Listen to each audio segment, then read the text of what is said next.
आदित्यं हृदयं पुण्यं सर्वशत्रुविनाशनम्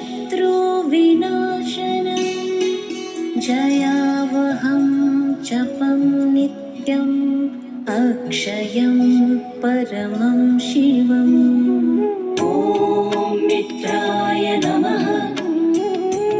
ॐ रवये नमः। ॐ सूर्याय नमः।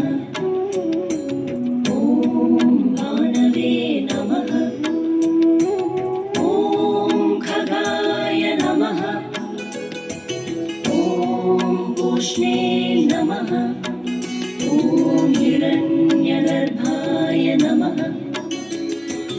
ॐ मरीचये नमः।